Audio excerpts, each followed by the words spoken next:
ಕ್ರಿಸ್ತನನ್ನು ಪ್ರತಿಫಲಿಸುವಂತೆ ನಿಮ್ಮ ಆತ್ಮಗಳನ್ನು ವಾಕ್ಯದಲ್ಲಿ ಬಲಪಡಿಸುವ ಅನುದಿನದ ಧ್ಯಾನ. ಇಂದಿನ ಧ್ಯಾನದ ಶೀರ್ಷಿಕೆ: ತಂದೆಗಳು ಮಕ್ಕಳನ್ನು ಧಾರ್ಮಿಕ ಬೆಳಕಿನೆಡೆಗೆ ನಡೆಸಬೇಕು. ಈ ದಿನದ ದೇವರ ವಾಕ್ಯ: ಯೆಹೋವನು ಮನೆ ಕಟ್ಟದಿದ್ದರೆ ಅದನ್ನು ಕಟ್ಟುವವರು ಕಷ್ಟಪಡುವುದು ವ್ಯರ್ಥ. ಕೀರ್ತನೆಗಳು 127ನೇ ಅಧ್ಯಾಯ 1ನೇ ವಚನ. ತಂದೆಗಳು ತಮ್ಮ ಮಕ್ಕಳನ್ನು ಅರ್ಥಮಾಡಿಕೊಂಡು ಅವರ ಮೇಲಿನ ತಮ್ಮ ಕರ್ತವ್ಯಗಳನ್ನು ಕೈಗೆತ್ತಿಕೊಂಡು ಕೈಗೂಡಿಸುವಂತಹ ಮನಸ್ಸಿನ ನೈತಿಕ ಸೂಕ್ಷ್ಮತೆಯನ್ನು ಎಚ್ಚರಗೊಳಿಸಲು ನಾವು ಏನು ಹೇಳಬಹುದು? ಈ ವಿಷಯವು ತೀವ್ರವಾದ ಆಸಕ್ತಿಯ ಮತ್ತು ಪ್ರಾಮುಖ್ಯತೆಯ ವಿಷಯವಾಗಿದೆ. ಇದು ನಮ್ಮ ದೇಶದ ಮುಂದಿನ ಒಳಿತಿನ ಮೇಲೆ ಪರಿಣಾಮ ಬೀರುತ್ತದೆ.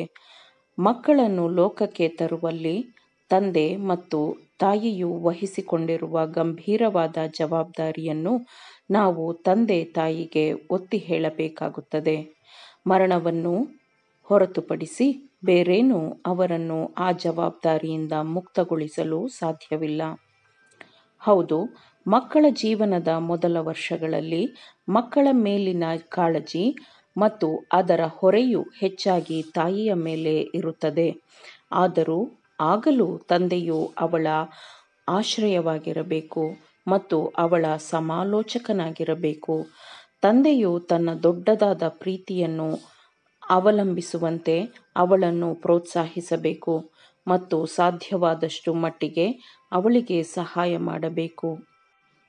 ಮಕ್ಕಳ ತುಟಿಗಳು ದೇವರ ಸ್ತುತಿಯ ಬಗ್ಗೆ ಮಾತನಾಡಬೇಕೆಂದು, ಮಕ್ಕಳ ಜೀವನ ಈ ಲೋಕದಲ್ಲಿ ಸೌಂದರ್ಯದ ಕಿರೀಟದಂತೆ ಇರಬೇಕೆಂದು ಮತ್ತು ಅವರು ನಿತ್ಯಕ್ಕೂ ದೇವರನ್ನೇ ಘನಪಡಿಸುವಂತೆ ಜೀವಿಸಲಿ ಎಂದು ದೇವರ ಕೆಲಸಕ್ಕಾಗಿ ಶಿಕ್ಷಣ ನೀಡಲು ದೇವರು ನಿಮ್ಮ ಜವಾಬ್ದಾರಿಗೆ ವಹಿಸಿದ ಮಕ್ಕಳು ಎಲ್ಲಿದ್ದಾರೆ ಎಂದು ಆ ಮಹಾ ದೊಡ್ಡ ದಿನದಲ್ಲಿ ತಂದೆಯನ್ನು ಕೇಳಲಾಗುತ್ತದೆ. ಕೆಲವು ಮಕ್ಕಳಲ್ಲಿ ನೈತಿಕ ಬಲಗಳು ಬಲವಾಗಿ ಮೇಲುಗೈ ಸಾಧಿಸುತ್ತದೆ. ಅವರು ತಮ್ಮ ಮನಸ್ಸು ಮತ್ತು ಕ್ರಿಯೆಗಳನ್ನು ನಿಯಂತ್ರಿಸುವ ಇಚ್ಛಾಶಕ್ತಿಯನ್ನು ಹೊಂದಿರುತ್ತಾರೆ. ಇತರರಲ್ಲಿ ಮೃಗೀಯ ಗುಣಗಳು ಮೈಗೂಡಿಕೊಂಡಿರುತ್ತವೆ.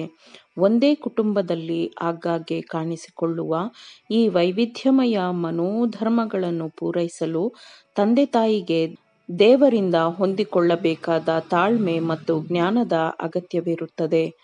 ತಂದೆಯು ಆಗಾಗ್ಗೆ ತನ್ನ ಮಕ್ಕಳನ್ನು ತನ್ನ ಸುತ್ತಲೂ ಕೂರಿಸಿಕೊಂಡು ಮಕ್ಕಳ ಮನಸ್ಸುಗಳನ್ನು ನೈತಿಕ ಮತ್ತು ಧಾರ್ಮಿಕ ಬೆಳಕಿನ ಮಾರ್ಗಗಳ ಕಡೆಗೆ ಕರೆದೊಯ್ಯಬೇಕು.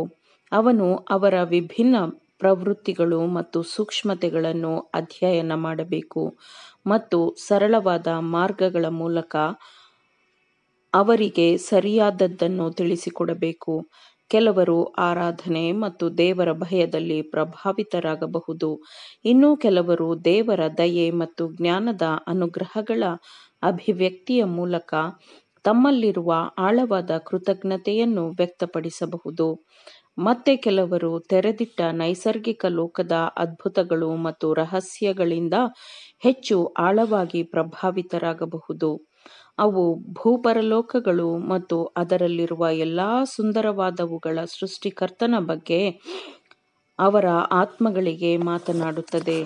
ಸಂಗೀತದ ಪ್ರತಿಭೆ ಅಥವಾ ಸಂಗೀತದ ಕಡೆಗಿನ ಒಲವು ಇವುಗಳನ್ನು ಹೊಂದಿದ ಪ್ರತಿಭಾವಂತ ಮಕ್ಕಳು ಅವುಗಳನ್ನು ವಿವೇಚನೆಯಿಂದ ಬಳಸುವುದರ ಮೂಲಕ ಅವುಗಳನ್ನು ಆ ಸೂಕ್ಷ್ಮಗಳನ್ನು ಧಾರ್ಮಿಕ ಬೋಧನೆಯ ಮಾಧ್ಯಮವಾಗಿ ಮಾಡಿಕೊಂಡು ಜೀವನ ಪರ್ಯಂತರ ಅವುಗಳಿಂದ ಉಂಟಾಗುವ ಪ್ರಭಾವಗಳ ಅನುಭವಗಳನ್ನು ಹೊಂದಿಕೊಳ್ಳಬಹುದು. ಕ್ರಿಸ್ತನ ಜೀವನ ಮತ್ತು ಉದ್ದೇಶದ ದೃಶ್ಯಗಳನ್ನು ವಿವರಿಸುವ ಪರಿಶುದ್ಧವಾದ ಕಿರುಚಿತ್ರಗಳ ಮೂಲಕ ಅನೇಕರನ್ನು ಉತ್ತಮವಾಗಿ ತಲುಪಬಹುದು. ಕುಟುಂಬ ಶಿಸ್ತಿನಲ್ಲಿ ಏಕರೂಪತೆ ಇರಬೇಕಾದರೂ ವಿವಿಧ ಕುಟುಂಬ ಸದಸ್ಯರ ಅಗತ್ಯತೆಗಳನ್ನು ಪೂರೈಸುವುದರಲ್ಲಿ ವಿವಿಧತೆ ಇರಬೇಕು. ಅತ್ಯುನ್ನತ ಜ್ಞಾನ ಮತ್ತು ಗುಣಸ್ವಭಾವದ ಪರಿಪೂರ್ಣನಾದವನ ಕೆಲಸಗಳಿಗೆ ಹಾಜರಾಗುವ ಬಯಕೆಯೊಂದಿಗೆ ಮಕ್ಕಳನ್ನು ಪ್ರೋತ್ಸಾಹಿಸುವ ಸಲುವಾಗಿ ಅದು ತಂದೆ ತಾಯಿಯ ಅಧ್ಯಯನವಾಗಿರಬೇಕು.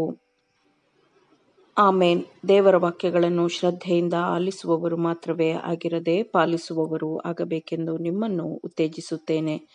ಪರಿಶುದ್ಧಾತ್ಮನ ಸಹಾಯದಿಂದ ಆಲಿಸಿದ ನಿಮ್ಮೆಲ್ಲರಿಗೂ ಧನ್ಯವಾದಗಳು.